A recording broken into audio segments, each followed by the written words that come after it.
Sir तुमच्या लोगोवरती एका शब्दामध्ये उत्तर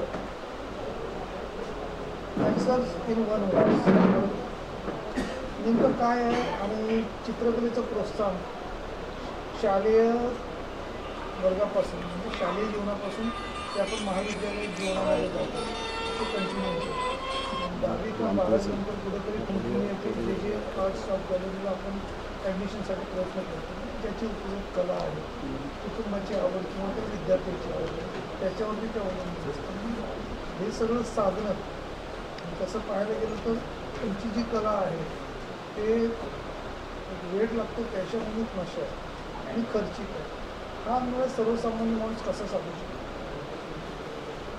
सगळ्यात पहिल्यांदा तुम्ही लोगोबद्दल विचारलं तर मी लोगोचं सांगतो आहे. आमची कंपनी आहे, माझी जाहिरात कंपनी आहे. आता कंपनीचं नाव आहे आन्सर्स वन वर्ल्ड. ही जी जाहिरात कंपनी जी आहे ही जाहिरात कंपनी तसं मी फाउंडर डायरेक्टर आहे आणि या कंपनीने आम्ही बरेचसे एक्सपो ऑर्गनाईज करतो वेगवेगळ्या विषयावरती. जास्तीत जास्त आम्ही कॉर्पोरेट्सवरती जास्त काम करतो. आदित्य बिर्ला असेल की JSW सिमेंट असेल TBZ असेल अशा वेगवेगळ्या मोठमोठ्या कॉर्पोरेट्स कंपन्यांसाठी आणि गव्हर्नमेंटच्या MSME डिपार्टमेंटसाठी सुद्धा आम्ही एक्सपो करतो. माझ्या डोक्यामध्ये असं होतं की कुठेतरी आर्टसाठी सुद्धा एक्सपो केला पाहिजे कारण आर्टचा पण एक मेळा असला पाहिजे आणि त्या ठिकाणी चांगल्या लेवलचं जे धर्तीवर जसं काम जे आहे ते लोकांसमोर आलं पाहिजे. त्यासाठी हा आपण आन्सर्स बरोबरच्या माध्यमातून आपण हा जो ऑर्गनाईज केलेला जो शो आहे तो WSCworld.com आपण करतो. आणि जर तुम्ही जो पुढचा प्रश्न विचारला त्याच्याबद्दल प्रवीण सांगतील तुम्हाला. मुळात म्हणजे पहिला जो तुम्ही प्रश्न विचारला आन्सर्स वन वर्ल्डचा आणि ह्याच्या बाबतीत आहे ना. आन्सर्स वन वर्ल्ड ही राजनची कंपनी आहे, ॲडव्हर्टायझिंग एजन्सी आहे. पण ज्या वेळेला मी आणि राजन ज्या वेळेला आम्ही बोलत होतो की लॉकडाऊनच्या वेळेला की आर्टिस्ट लोकांचे बरेच काही प्रॉब्लेम झालेले आहेत तेव्हा मग आम्ही दोघांनी ती World.Conclave ही कंपनी स्थापन केली आहे. त्या कंपनीचे डायरेक्टर मी आणि राजन आहे. आन्सर्सचा त्याच्याशी काही संबंध नाही आहे.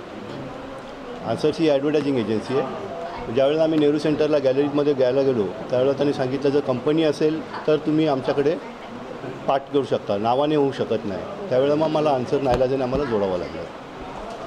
ही जी कलेची साधनं आहे ही मोठ्या प्रमाणात खर्चिक आहे. आता जर त्या काळात पाहिलं तर राजा रवी वर्माची चित्र होती आणि आत्ताच्या काळात बघितलं तर मग गायतोंडे सरांची काही चित्र आहे तेही आम्हाला कधी कळलं प्रेस क्लबला ज्यावेळेला प्रेस कॉन्फरन्स होती त्यावेळेला पण आम्ही सुद्धा अनुभव होतो. हा सगळा वेगळ्या पद्धतीचा प्रवास आहे. निसर्ग चित्र आपण पाहतो पोर्ट्रेट आहे वेगळ्या पद्धतीचे. नेमकं विद्यार्थ्याला यात काय साध्य होईल असं तुमच्या प्रदर्शनातून असं काय असणार. बरोबर आहे. आर्टिस्टचं वर्क ज्यावेळेला लागतं म्हणजे कुठलंही एक्झिबिशन असेल जर प्रोडक्टचं जरी असेल तरी ते प्रोडक्ट तुम्हाला दाखवावं लागतं. तिथे सेलिंगचा पार्ट नसतो मोस्टली. तुमचं वर्क ती क्वालिटी तुम्हाला जगासमोर द्यावी लागते. तसंच आर्टिस्टचंही स्वतःची वैयक्तिक ओळख होते ही जागतिक लेवलला आणि त्यांच्याकडे जेव्हा लक्ष जातं बायर क्युरेटर्स या गॅलरीजचं जसे यांच्यासारखे कलेक्टर्सचं लक्ष जातं ते त्यांच्याकडनं परचेस घेतात म्हणजे तर त्यांना तो फायदा असतो आर्टिस्ट लोकांना आणि त्यांची ओळख ही मोठ्या लेवलला होते. सर एखादा चित्रकार असतो 20-25 वर्ष चित्र काढतो पण तो हलाखीच्या जीवनामध्ये असतो आणि एखादं त्याचं चित्र क्लिक होतं आणि तो डायरेक्ट मर्सिडीज घेऊन फिरतो. हा जो प्रवास आहे त्या प्रवासाबद्दल काय वाटतं काय सांगू. नाही सो बघा कसं आहे की हिरा असतो. हिरा जर तुम्ही वर्षानुवर्ष हजारो वर्ष त्याला तुम्ही चिखलामध्ये ठेवा कुठेही ठेवा परंतु तुम्ही त्याला काढलं आणि पॉलिश केली तर तो चमकणारच. तसं आर्टिस्टचं असतं जर त्याचं काम आणि क्वालिटी त्याची मेहनत जिद्द प्रामाणिकता ही जर असेल तर तो डेफिनेटली चमकतोच. मग तो मर्सिडीज घेऊ शकतो.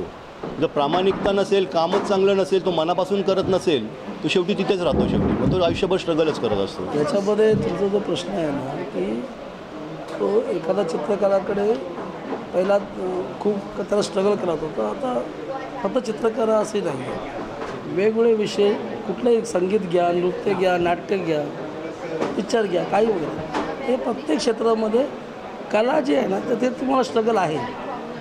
कलेच्या व्यतिरिक्त तुम्ही एखादी गव्हर्नमेंट नोकरी करता तिकडे तुम्ही सेफ आहात पण कला म्हटल्यानंतर तुम्ही तिथे तुम्हाला एक काय सगळ्यांसमोर तो परफॉर्म करून आपल्याला ते सादरीकरण करून त्या लेवलचं आपल्याला एक कला सादर करावी लागते. त्यामुळे कला ही कुठलीही असू दे, चित्रकला असू दे किंवा नाट्यकला असू दे किंवा अजून कुठलीही कला असू दे, फाईन आर्ट असू दे, या ठिकाणी काय असतं की त्या ठिकाणी स्ट्रगल तर आहेच. पण जर तुम्ही सातत्याने, जसं आता प्रवीणने सांगितलं की सातत्याने जर तुम्ही प्रयत्न केलात, कुठल्याही गोष्टीचा तुम्ही जेव्हा सातत्याने प्रयत्न करतो आपण आणि त्या लेवलपर्यंत आपण पोचतो की नाही मला अजून इम्प्रूव्ह करायचं आहे, मला माझ्या कामाला अजून इम्प्रूव्ह करायचं आहे. जसे आता संगीतामध्ये वेगवेगळ्या त्यांना हे मिळत जातात, विशारद हे ते अशा 7-8 त्यांच्या परीक्षा असतात. तशाच प्रकारे आर्टमध्ये सुद्धा परीक्षा आहेत आणि त्याचबरोबर स्वतःची पण परीक्षा आहे की आपण कसं काम इम्प्रूव्ह करतो आहे आपण. आणि इम्प्रूव्ह करता करता मग अशी मी जो एक्झाम्पल दिलं की सुरुवातीला M.F. हुसेन यांचं रिअलिस्टिक वर्क होतं, नंतर ते मॉडर्न स्टाईलकडे वळले आणि हळूहळू ते आता नंतर बघतो ते त्यांचं चित्र पूर्णपणे वेगळं गेलं आणि मग ते चित्र विकायला गेलं. तर त्याच्यामध्ये जो बोलतो ना आपण की त्या चित्राची किंमत कशी वाढते, ती साधनेनेच वाढते आणि त्या लेवलला पोचल्यानंतर ती आपोआपच वाढते. सर तुम्ही काय सांगाल की ही जी चित्रकला आहे प्रचंड खर्चिक कला आहे. म्हणजे साधा कॅनव्हास जर घ्यायला गेला A4 साईजचा, काही कॅनव्हास तर 150 रुपयापासून सुरू आहे, 6x6चा असेल, 10x10चा असेल. हा जो खर्चाचा ताळमेळ सर्वसामान्य कुटुंबातील बाबा आहे तो त्या मुलाची भागवण्यासाठी हा कसा पूर्ण करू शकतो? बात साइज़ का नहीं है, बात उसका नहीं है, आप क्या ड्रॉ कर रहे हैं उसका है. अगर हुसैन साहब ने कुछ ड्रॉ किया या गायतोंदे साहब ने कुछ ऐसा कर दिया है जो करोड़ों चीज़ें आपके मोबाइल पे रोज़ टर्न ले रही है, उससे अलग होके कुछ ऐसा उन्होंने किया है इस 20-25 सालों में, 50 सालों में, जो वर्ल्ड में किसी ने नहीं किया. इसीलिए उसकी जो कीमत है वो अनाप शनाप है. एक कैनवास का कीमत तो मानिए 500 रुपये, 1000 रुपये, 2000, 5000. अगर कलर इंडियन यूज़ करें, वेस्टर्न यूज़ करें, जॉनसन यूज़ करें या इंटरनेशनल कलर यूज़ करें, 20,000, 50,000, 2 लाख. लेकिन बात उसका नहीं है. बात है यहाँ से सरस्वती ने आपको क्या ड्रॉ करने को बोला है. आज गायतोंदे साहब के वर्क को समझने के लिए 10,000 का किताब आया है. क्यों आया है? क्योंकि एक ऐसा कुछ काम किया गया है जो वर्ल्ड में 18 मतलब करोड़ों लोगों में वैसा काम किसी ने नहीं किया है. इसीलिए कलेक्टर्स जो होते हैं, जैसे नितिन भाई है या सर है, ये लोग जो जमा करते हैं वो कुछ ऐसी चीज़ें जमा करते हैं जो दुनिया में नहीं है. इसीलिए उसकी वैल्यू जब आकी जाती है, क्यूरेटर और उसको जब वैल्यू लगाते हैं तब वो 100 रुपये की चीज़ है लेकिन वो लाखों कीमत होती है, उसका वैल्यू होता है क्योंकि वैसा दुनिया में नहीं है. इसीलिए आर्ट का कीमत होता है. लेकिन ये सर ने जो अभी काम कर रहे हैं, इन्होंने बोला किसी ने कि प्राइवेट है, मैं इनको प्राइवेट नहीं मान रहा हूँ. एक ऐसा NGO बनाया है इन्होंने जो आर्ट को प्रमोट कर रहे हैं. अगर आपका एक घर 50 लाख का है, 1 करोड़ का है, तो 5 लाख का, 2 लाख का, 50,000 का एक पेंटिंग वहाँ लगा सकते हैं, घर को खूबसूरत बना सकते हैं. ये टेम्परामेंट पैदा करना.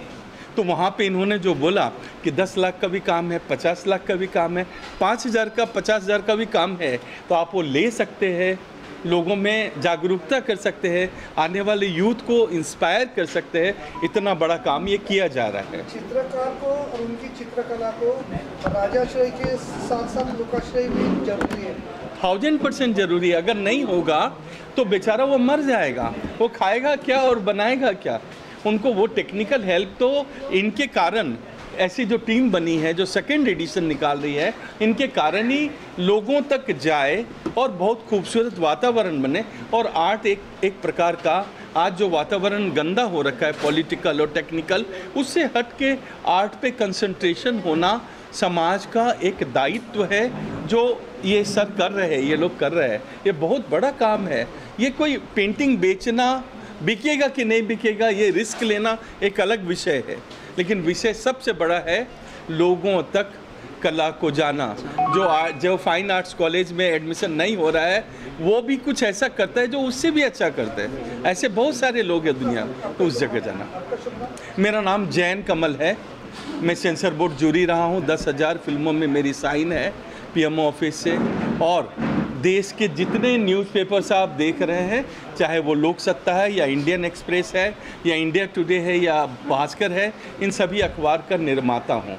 मोर देन 60 नेशनल न्यूज़पेपर्स बनाए हैं और एक अक्षर बनाया है जिसका नाम सरल है, जिसको 200 मिलियन लोग आज दुनिया के अखबारों में देख रहे हैं। उसी से इन्फ्लुएंस होके मोबाइल पे गूगल में जो अक्षर है वो उसी अक्षर की देन है। ऐसा मेरा कंट्रीब्यूशन है समाज को। जय जी, नमस्कार।